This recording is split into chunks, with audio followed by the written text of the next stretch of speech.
Denise Del Principe, registered dietitian nutritionist, and I'm here locally in the Midland area. And I'm here to talk to you about being a registered dietitian, how I got here, and what dietitians can do in the field. So if you know anything about being a dietitian, or if you know any dietitians, you may know that many of us start in the clinical work or in hospitals. I, however, do not focus all of my time on clinical work because I'm a private practice dietitian and owner of Thoughtful Nutrition, which means I see patients one-on-one or in groups outside of the hospital. And I'll talk a little bit more about that in a minute. But for now, let's talk about why I decided to become a dietitian. And the main reason is my freshman year of high school. Before that, I had always been a really active kid. And once I got to high school, I started really recognizing and connecting with my body. And being on the swim team and the water polo team, in choir, and then completing all of my core curriculum classes was really draining. It took a lot of energy, physically, mentally, and emotionally. I wanted to know more of why. So I took advantage of utilizing my English papers and any research that I had to do within English to read nutrition books. And this gave me a really great base to decide that I was going to go study nutrition and dietetics when I got to college. So my senior year, I filled out my application and said nutrition and dietetics, and that was it. I studied nutrition for a total of 6 years at Texas Tech. I did a bachelor degree in nutrition and dietetics, and that took 4 years. And then I had to apply for a dietetic internship, which took 10 months. And in that internship is where I got to experience a lot of hands-on nutrition work.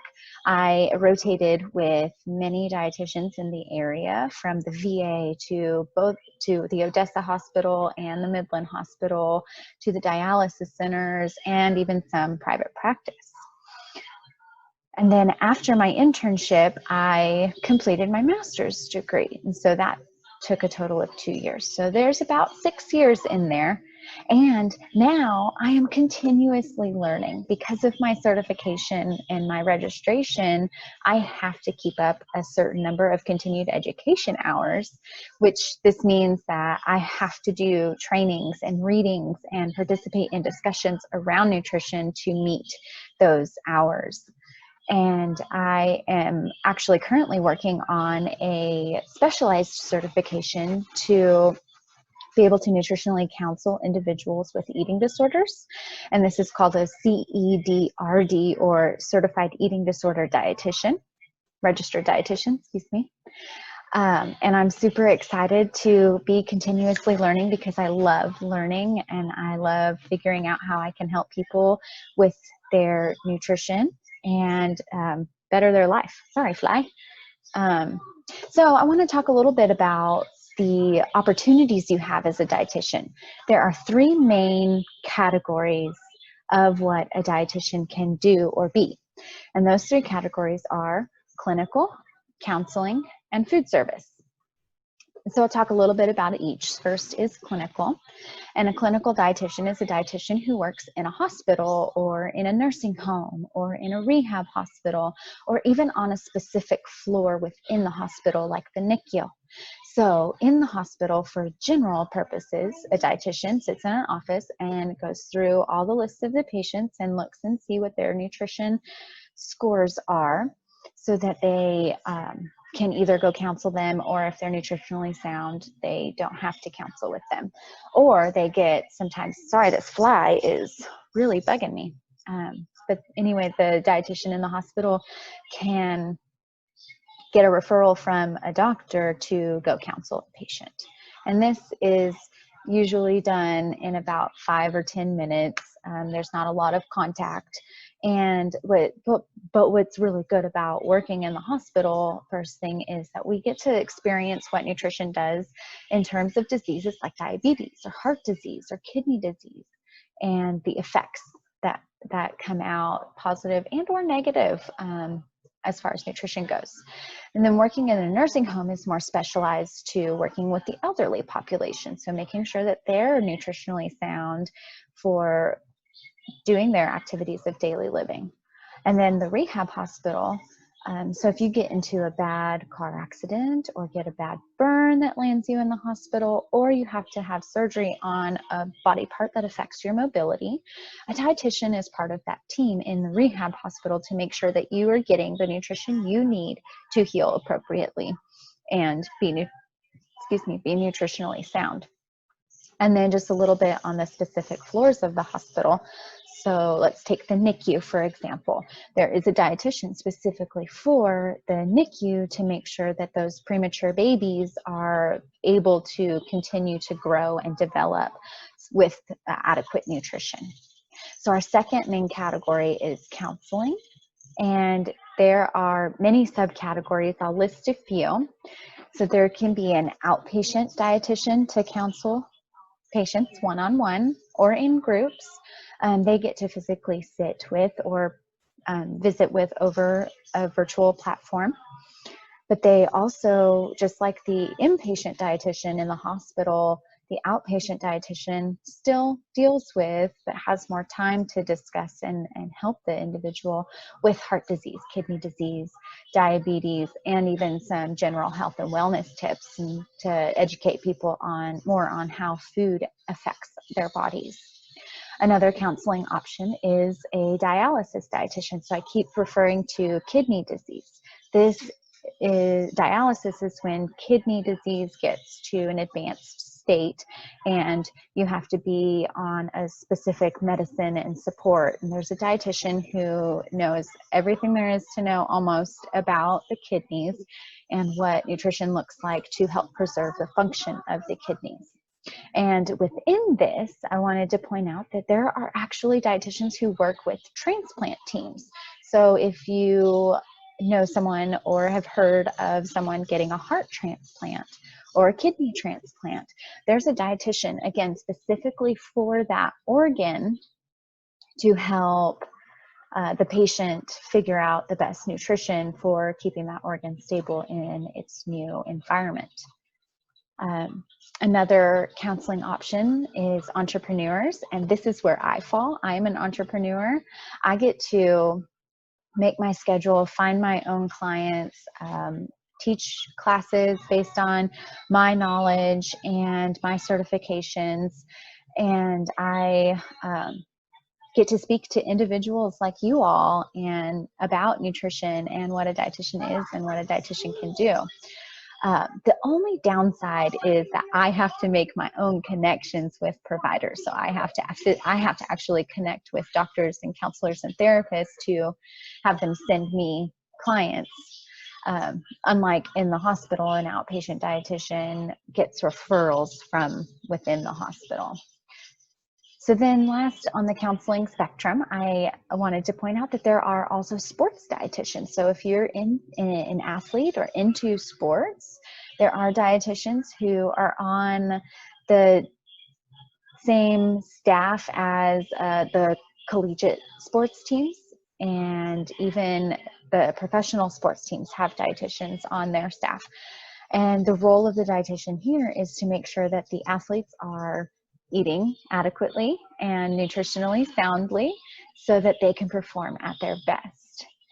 And then our third and final category of what a dietitian can do is work in food service. And this looks different in many different areas. So there are three main subcategories of food service. The first is in hospitals and or nursing homes. And the second is a school dietitian. So some school districts have a dietitian on staff. And lastly, sometimes an RD or registered dietitian works with restaurants. And the food service dietitian's role is to make sure, number one, food tastes good. Number two, that it looks good on the plate. And number three, that the kitchen is sanitized and safe and clean. And then within the food realm, the dietitian also does tests on the food to make sure that it's meeting temperature safety standards and transfer safety standards and is sanitary as possible.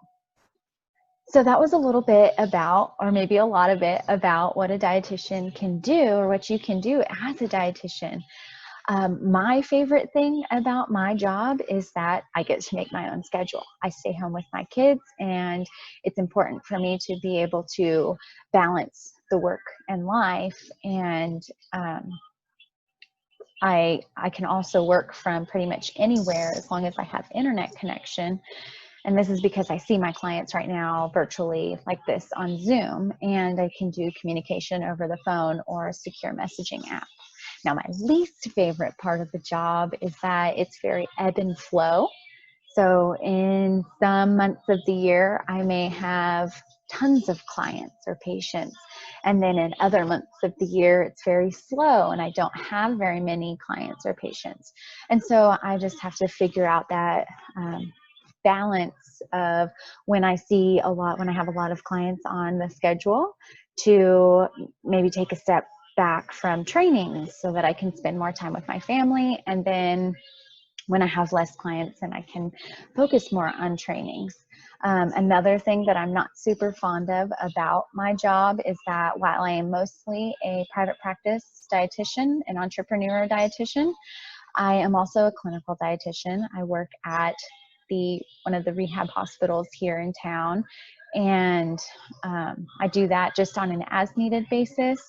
And it's not super fun for me because I don't get to explore nutrition with the patients. I'm in the hospital, so I have 5, maybe 10 minutes with each patient to make sure that they're eating, that they don't have any chewing or swallowing difficulties or need for texture modifications of their food. But the good thing about it is that I still get exposure to different diseases and how nutrition affects them, and I can take that back and use it in my private practice. So I've talked a lot about what I do. Now let's talk a little and how I got here. But I did have a barrier going through school. And if I'm completely honest, it was lack of motivation when I got to college. I thought college was going to be easy and I would breeze through it just like I did in high school and everything before high school. But that wasn't the case. Some classes it was, but for classes like chemistry, I actually failed and I had to take them again to be able to keep moving forward, because that's what I wanted to do. And I knew that I almost backed out, but I knew that I wanted to continue the path to becoming a dietitian. So I got back up and took the class again and passed it and kept going forward. And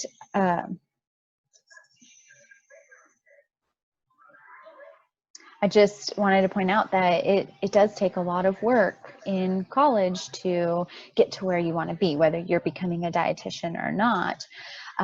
You have to find a boundary between studying and learning the material and failing. So I just want to leave you with, remember that you can do anything you put your mind to.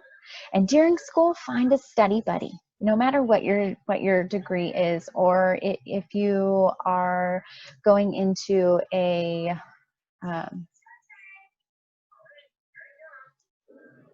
different field that you don't need a degree for, but you still have to do some certification or study, find somebody to study with, because they're going to make those tough classes a lot easier.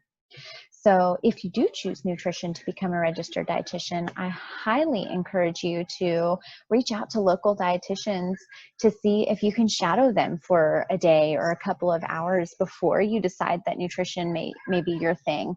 But then once you get into it, if you do get into an internship, and then after your internship, experiment with the different roles of a dietitian. You don't have to stay with one role. You can do a couple, like I do. I'm an entrepreneur and a clinical dietitian. Or you can start in one area and end up in another area.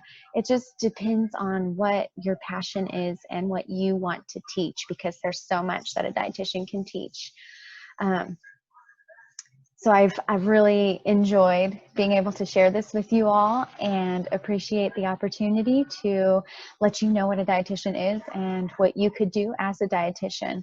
I hope the best for each of you. And if you have any questions, I think somebody at the Crisis Center will have my contact information. Please don't hesitate to reach out.